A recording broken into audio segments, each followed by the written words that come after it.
May 19, 2015. Napigam na nawali. Anong grade na po yun? Grade 4. Dadali lang ng tanong, guys. Ilan po silang anak niyo po? Ay, dalawa. Dalawang lalaki. Oh. Engineer na yung isa. Ay, wow. Wow. Pangilan po yung anak niyo po? Yan, pangalawa. Pangalawa po. Single pa, oh. Anak? Tatay ka, asawa na, tatay single. Mary Jane Ramos. Ilang taon na po kayo? 15 ko lang. Ano pong trabaho niyo po? Ay, dati akong teacher. Ngayon, na tagawalis.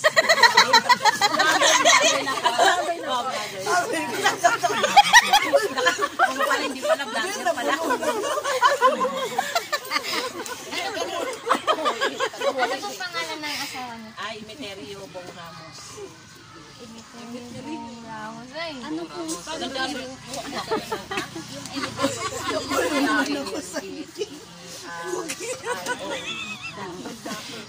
ano pong trabaho niyo po?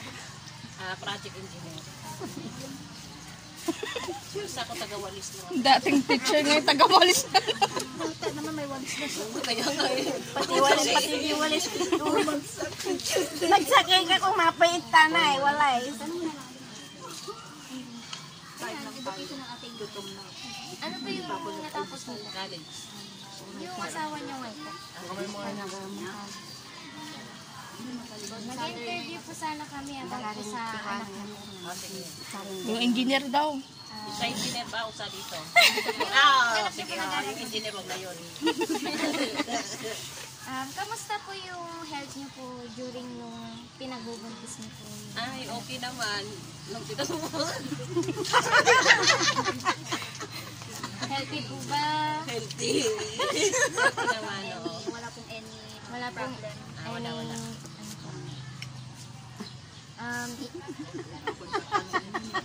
Tawag.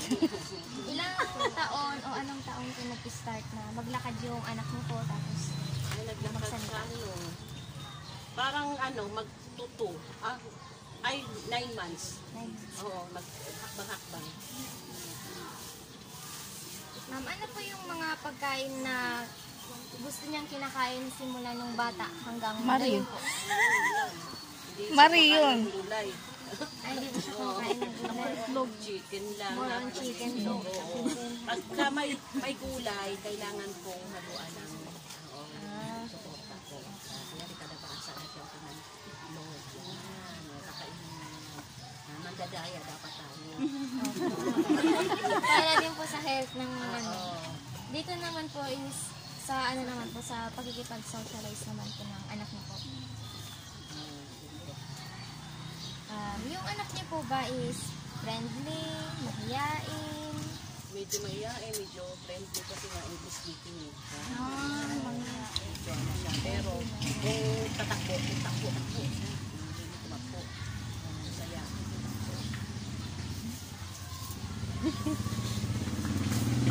Katawanan ni Monique Gigi. Alam mo yung mga kalaro niya po.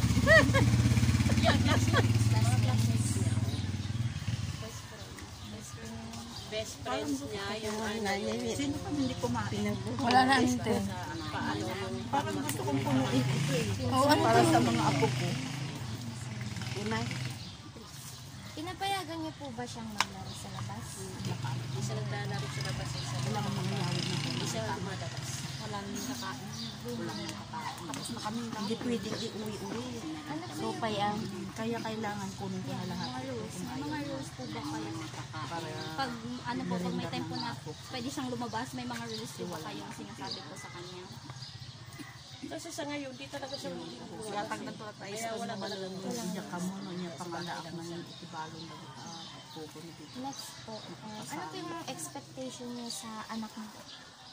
tungkol sa ayos. Hindi masakit pa kami na po yung auntie. Kasi supas mo. Uy, supas mo. No, nakaglutong sopas. Kailangan tayo ba sila? Nagimas ni supas mo pa kami na po ito. Silikin kalamansi. Oh, luwag, lulutak sopas ang anak kuan mo. Dumabati na po yung sulang nila. Hello guys!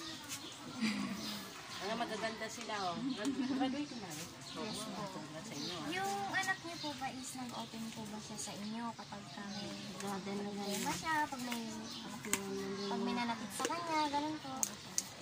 Ano naman, hindi ka Kung tuloy lang sa dad kaya na. sa dad mo. Pagdun ko. Sa akin hindi siya gano'n. Kasi na-high blood ka agad. Oh, na-high kasi nakikurot ko. Kasi mabait sa atin. I-delete ko, ay ano ko yan, ikakat. Ano po yung ginagawa niyo kapag yung anak niyo po is hindi po siya nag-excel. Kunwari hindi po siya Ay, kinukurot. ini-encourage niyo po ba siya na magpatuloy ganito or Oo, sabi ko ayusin niya. Katulad sa pagsasasalak sa mag-double check mo, lalo na yung math, i-double check mo kasi nagkakamali rin tayo. Ayusin mo para sa'yo rin yan. may rules po ba kayo sa loob ng bahay niyo po? Sa kanya, ano naman, hindi gaano kasi hindi siya mabait siya eh. Hindi siya nagpapasaway. Mabait na bata. Lagi lang mag-cellphone. Huwag lang lagi mag-cellphone. Kasi mga ating mga ngay. So ano po yung isa po yung consequences kapag nasusuway ng anak niya yung rules niya? Kunwari yung sabi niya pong bawal siya mag-cellphone is mag-cellphone po siya Ano, kakausapin mo. Para sa pero kung hindi ako mahinaw. Pa-check up ka. Ano po yung sa tingin niyo na mga interest ng anak niya? Ano, drawing siya eh.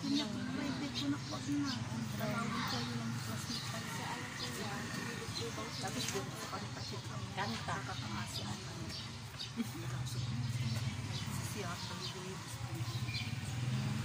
Saan po siya magaling sa ano po? Sa school po? Sa subject? Math saka English.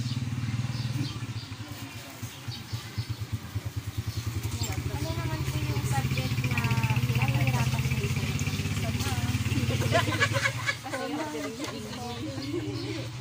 English speaking kasi. Paano niyo po na-monitor yung performance niya sa school? At paano niyo po siya na-motivate? Ano, araw-araw pagdating, ngayon, pagdating sa bahay, titignan ko yung mga gamit niya. Tignan ko yan, tapos bago siya papasok. Sa hapon din ba, tinitignan ko yan. Tapos sabi ko kapag may mali siya, sabi ko sa kanya, ayusin mo sa susunod. Ganito lang yan, ganyan. Ayusin mo. Sa pag-monitor niyo din po, parang nakikita sa teacher po niya, kinakausap niyo po na. Ay, oo. Sumisip-sip ako.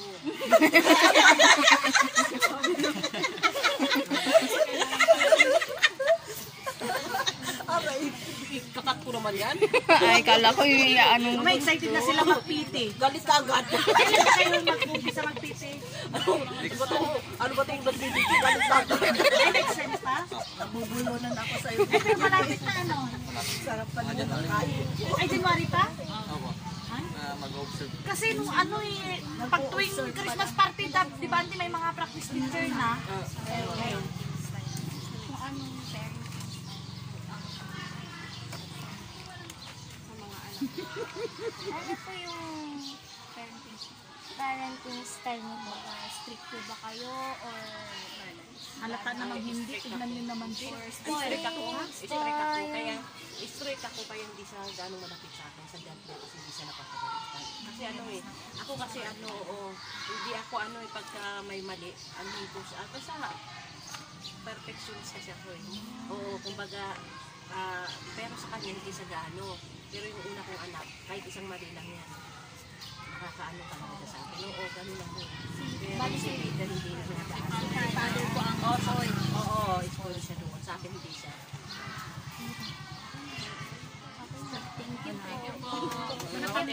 Ano ko na yan? Oo, kabisado ko yan kasi nung nakaraang taon, ganyan din ang interview sa akin. Ako rin in-interview dyan. next year tayo Ajay sa Next year ako rin ako. Bakit sila ba hindi mo nyo ba interview? Hindi, meron Hindi na. May na ba? Sige, picture muna tayo. Picture tayo.